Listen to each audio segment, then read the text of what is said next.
The processes of the metal industry are incredibly demanding. Extremely precise tolerances with the ability to handle hellish heats is essential.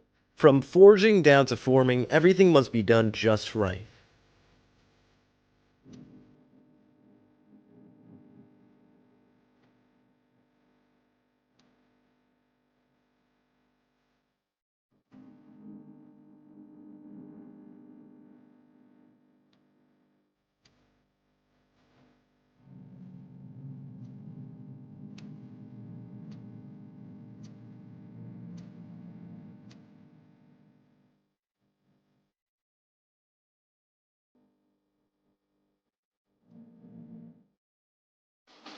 Another example of friction welding comes from MTI. Here we get a more up-close look at the process.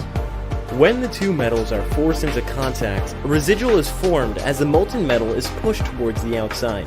This creates a sort of double ring effect of red-hot excess material that can be used as an indicator to determine when the job is done. Once the metal has cooled down, the process is now complete.